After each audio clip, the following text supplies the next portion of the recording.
old. But how much do you really know about the King of Pop's demise? Welcome to Watch Mojo, and today we're counting down our picks for the top 5 facts about the death of Michael Jackson. Before we begin, we publish new content every day, so be sure to subscribe to our channel and ring the bell to get notified about our latest videos. For this list, we're examining some of the lesser-known facts that surround Michael Jackson's untimely death. Number 5. His death was caused by an overdose of propofol. The details surrounding Michael Jackson's death are no longer shrouded in mystery. We know that 2 autopsies were performed, one by the LA County Coroner's Office and the second autopsy at the request of Jackson's family. We also know that he had a smorgasbord of drugs in his system when he died. Finally, we know that his death was caused by an overdose of propofol. You see, propofol is a sedative, an extremely strong sedative typically reserved for hospital patients about to undergo surgery. However, it's also been known to impair lung function. Because Jackson was suffering from a lung-related condition called respiratory bronchiolitis, the propofol had an adverse effect on him and ultimately contributed to his demise. Number 4. His death is considered a homicide.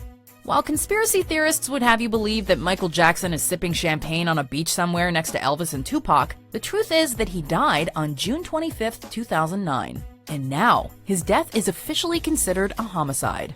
In fact, Conrad Murray, Jackson's personal physician at the time of his death, was charged with involuntary manslaughter in 2011 and sentenced to 4 years in prison. Murray was the one who administered the lethal dose of propofol to Jackson the night before his death. And he did it outside of a hospital and without the proper equipment to monitor his patient's vitals. Ultimately, he was deemed to be at fault for the singer's death.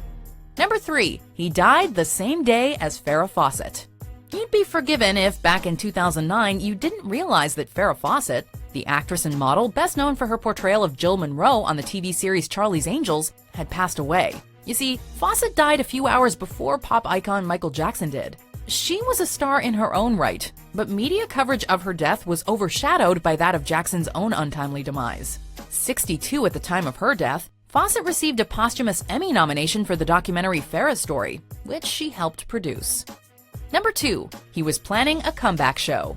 In March of 2009, just months before his death, Michael Jackson announced that he was planning a concert tour called This Is It. The tour, which he claimed would be his, quote, final curtain call, would feature shows around the world. Soon after the announcement, Jackson traveled to Los Angeles to rehearse for the upcoming tour. Sadly, less than 3 weeks before the first This Is It concert, Jackson died. Later that year, Michael Jackson's This Is It documentary, which featured behind-the-scenes footage of Jackson preparing for his ill-fated tour, was released. Despite its limited run, it became the highest-grossing documentary of all time, a testament to Jackson's worldwide popularity. Number 1. He is one of the highest-earning dead celebrities. Cultural icons like Michael Jackson never truly die. They continue to impact the world long after they're gone, sometimes in ways that are incredibly lucrative. Much like Elvis and Bob Marley before him, Jackson has continued to rake in cash despite the fact that he's, well, dead. In fact, a Forbes report states that Jackson took in $820